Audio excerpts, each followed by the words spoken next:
Bonjour, bonjour. Allô, allô. Comment ça va? Bien. Et toi? Bien. Um, Hello, everybody. This is Richard David Lebrun. Lebrun. Lebrun. Lebrun. And today is French Week. That's right.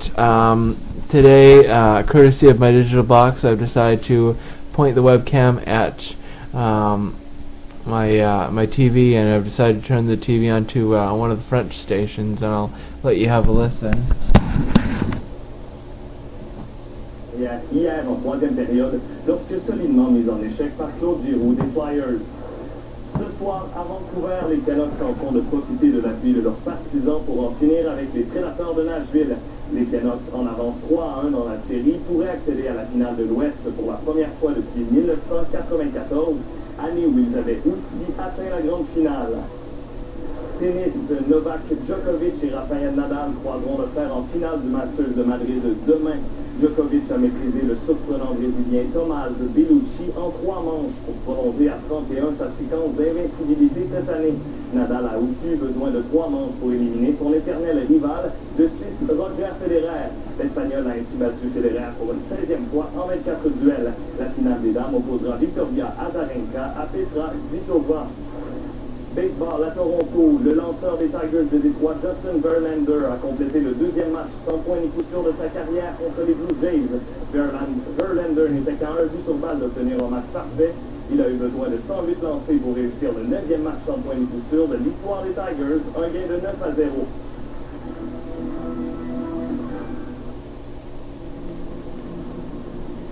Son design nous a été inspiré par le mouvement de l'archer au moment de décocher.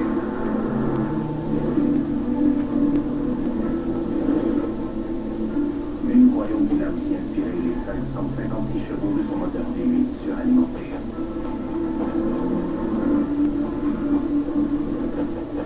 Voici le coupé CTSV de Cadillac. Plus Cadillac que jamais. Bonsoir. Avec le retour du beau temps, le pire est peut-être passé pour les municipalités inondées du Québec. En Montérégie, le niveau d'eau de la rivière Richelieu a légèrement baissé pour la première fois depuis 2 semaines. Les nouvelles sont aussi encourageantes du côté de la Gaspésie, où l'eau se résorbe tranquillement. La situation se stabilise en Mauricie, mais le niveau de la rivière du Loup et de la Saint-Pierre demeure inquiétant. La Croix-Rouge a mis en place un fonds spécial pour venir en aide aux sinistrés. À Washington, le Pentagone a rendu public 5 vidéos saisies dans le repère d'Oussama Ben Laden au Pakistan. Une des vidéos montre l'ex-chef d'Al-Qaïda en train de se regarder lui-même à la télévision.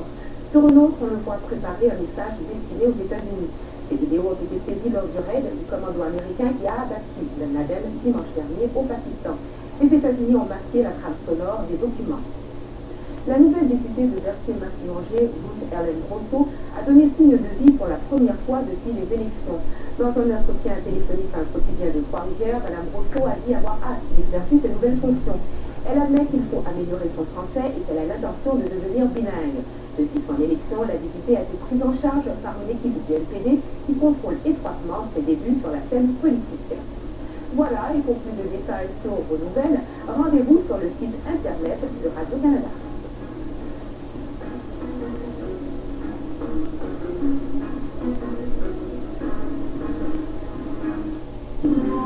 Ce soir, à Découverte, des avancées réalisées par la NASA à partir de l'orbite terrestre, des images d'éruptions solaires et de l'enfance de l'univers, de longs séjours sur Mir et la Station spatiale internationale, dans ce dernier épisode de l'histoire de la NASA.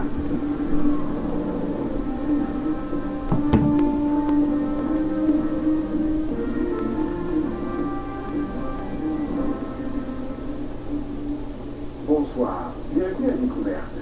Après avoir conquis la Lune, la NASA s'est donné de nouveaux défis, et cette fois en banlieue de la Terre. Ça a donné lieu à des progrès remarquables en médecine de l'espace grâce au vol de longue durée, en astronomie avec le télescope spatial Hubble et en technologie, menant à la construction de la Station spatiale internationale. Des jalons essentiels qui pourraient mener à des missions vers la planète Mars. C'est l'histoire que nous vous racontons ce soir.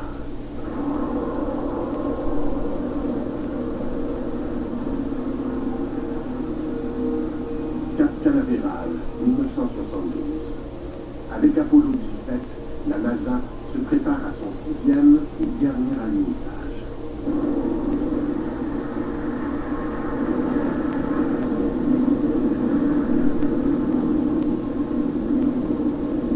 Au terme d'une première décennie, la NASA est reconnue dans le monde entier.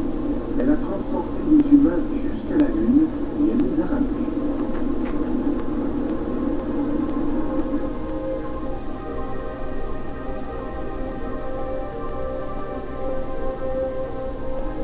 L'exploration spatiale progresse. Et pour voyager plus loin de la Terre, de nouveaux explorateurs devront apprendre à vivre longtemps dans l'espace. 3, 2, 1. Farewell, Houston. Vector good.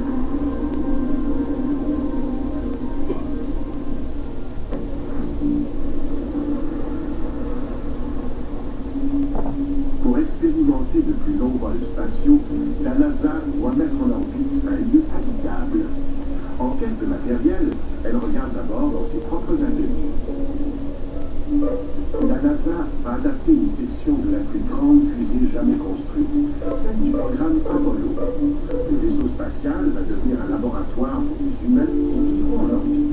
Le véhicule a été fabriqué à partir du 3e étage du système propulseur de la Saturne. Il était très grand, comme une petite maison de 3 chambres.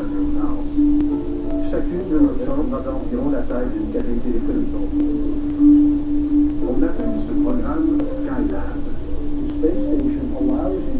La station spatiale vous permet de mener des expériences sur les personnes, les étoiles, les planètes, sur toutes sortes de choses. Et on y a appris que les hommes peuvent survivre dans l'espace. Skylab va être mise en orbite par une Saturn V. Ils ont utilisé la Saturn V pour le lancement du Skylab parce qu'il était énorme et très lourd. Ils devaient décoller le 14 mai et atteindre l'orbite prévue le lendemain. Je devais faire partie du vol, en compagnie du commandant Pete Conrad et du pilote Paul Royce. L'équipage va décoller à bord d'une fusée plus petite, pour ensuite s'amarrer à sa nouvelle station spatiale.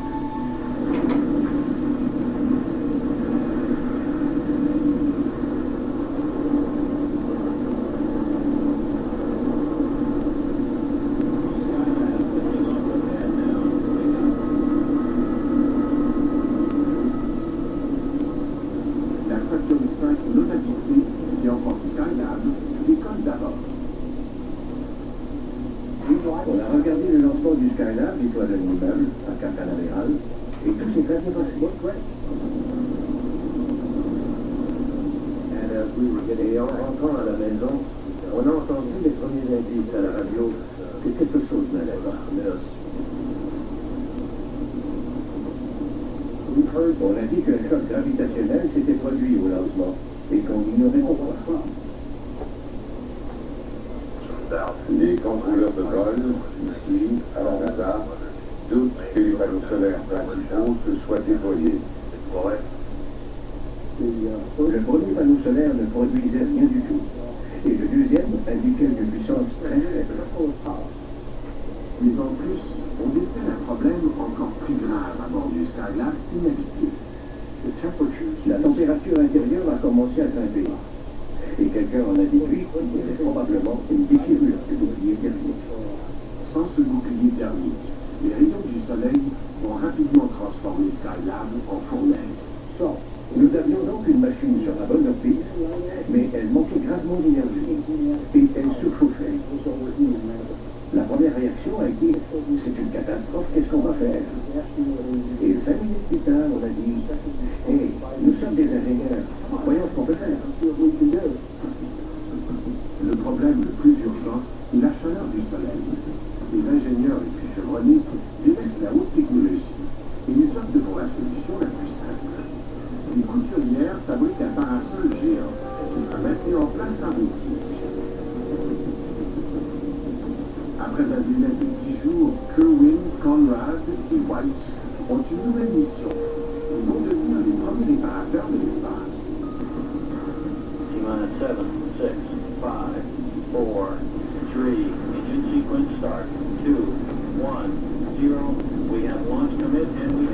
liftoff. The clock is running, and Skylab has cleared the tower. On a effectué le rendez-vous avec le Skylab environ 8 heures après le décollage. On a volé autour et on a filmé. Et les images étaient envoyées au sol. Ces images permettent aux contrôleurs de la mission d'évaluer la situation. C'est la première fois qu'ils voient clairement les dommages subis par la station spatiale.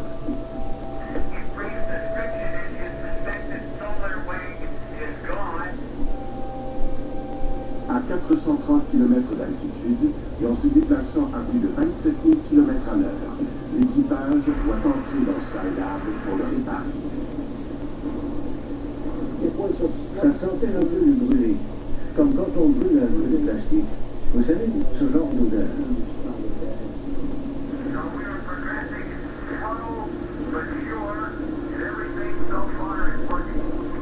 À l'intérieur du Skylab surchauffé, les astronautes se préparent à installer le parasol qui va rafraîchir la station spatiale.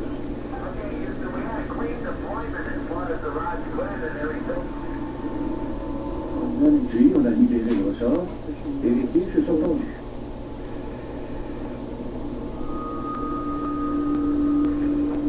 Et 3 jours plus tard, la température avait descendu à 25 degrés Celsius.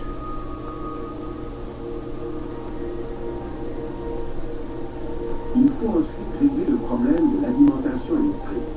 Un panneau solaire a été coincé lors du lancement et il ne peut plus se déployer.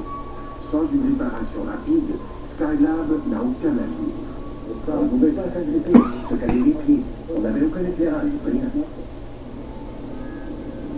Mais on devait trouver un moyen. Sur Terre, dans une piscine d'entraînement, une équipe travaille sur un modèle grandeur nature du Skylab. On trouve une solution inédite. Okay, Houston, we're out there. We have the brilliant sight. Le panneau solaire est coincé par un petit morceau de métal.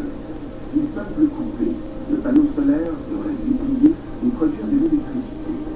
There looks like enough room to get the cutter, and I'm trying to help Jim stabilize. Just take it easy. À l'aide de notre petite aluminium de 8 mètres, au bout de laquelle on avait placé les cisailles, on est parvenu à pincer le morceau d'aluminium qui retenait l'ensemble. Puis j'ai tiré sur la corde. Et je l'ai coupé. Je jure que j'ai entendu un craquement, mais je ne vois pas comment j'aurais pu.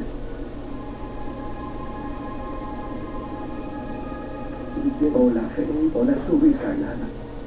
Et ça a été l'un des plus grands spectacles de ma vie. Le panneau s'est déployé complètement à 90 degrés. Et les panneaux solaires commençaient à sortir alors que le soleil réchauffait déjà. Tout allait bien se passer. On allait mener la mission à terme. La station spatiale est maintenant en service. Pendant les 8 mois suivants, Skylab héberge 3 équipages qui établissent des records de durée pour les astronautes qui vivent et travaillent dans l'espace. On volait d'un but à l'autre en comptant nos culbutes entre les deux. Oh oui, on a eu beaucoup de plaisir là-haut, à flotter, à jouer à Putopal, à découvrir les merveilles de la pesanteur. Les équipages de Skylab exécutent 3000 heures d'expérience scientifique en apesanteur. Ils transforment aussi notre compréhension du Soleil avec leur premier cliché des éruptions solaires. On a fourni à la communauté de la physique solaire 1000 fois plus de données que tout ce qu'elle avait recueilli avant. Skylab est la première grande étape vers l'habitation humaine de l'espace. Il est occupé en permanence pendant près de 6 mois. William Pogue, Edward Gibson et Gerald Carr forment le dernier équipage de Skylab. Ils y séjournent 84 jours en orbite. Mon équipage devait faire 1h30 d'exercice tous les jours. Et au retour, quand ils nous ont évalués, ils ont dit « Vous semblez en meilleur ». Anyway, this video is coming to a close, and I just